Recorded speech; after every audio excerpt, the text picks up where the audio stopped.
The Roundstone Captive model, aha to me, was how easy it was to implement and how easy it was to work with their professionals.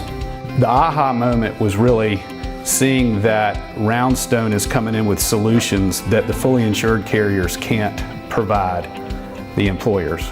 I've been doing this for more than a decade, Roundstone property and casualty and employee benefit captives.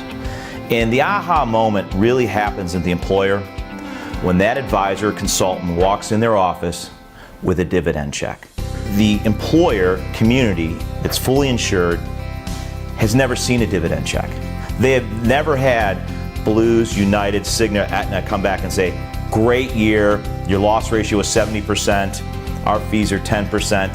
Here's a check for 20 cents on the dollar you spent. Never gonna happen. The best they ever see is maybe a 0% increase.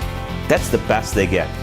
So when a consultant walks into an office with a dividend check and says, hey, you might have had a bad year, but the pool that you're part of had a great year, here's $20,000. We just had a check delivered the other day for $300 and some thousand to a nonprofit. You tell me that's not an aha moment?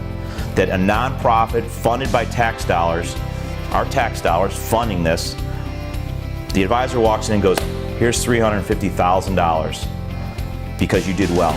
The pool that you're part of did well. And the beauty of it was the employer had a tough year in their deductible layer. So they had a lot of little claims. They went a little bit above their forecast, but they got this check from the insurance company that they're now part of.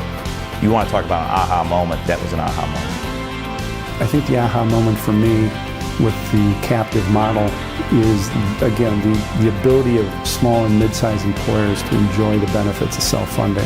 When they do self-fund on their own, they're exposed to much more risk. It's that shared layer with all the other like risk employer groups that they're able to level off their increases year to year and protect them from lasers and large individual claims that a self-funded group can be exposed to when they're not part of a captive. When we developed the captive model for health insurance at Roundstone, 12 plus years ago, I think I'd say the aha moment for me was, the idea of we can actually put control into the employer's hands so that while they can get the effective catastrophic coverage they need, at the same time they can control the vast majority of their health benefits spend. 85% of the dollars spent they could actually influence through cost containment and wellness programs and control it.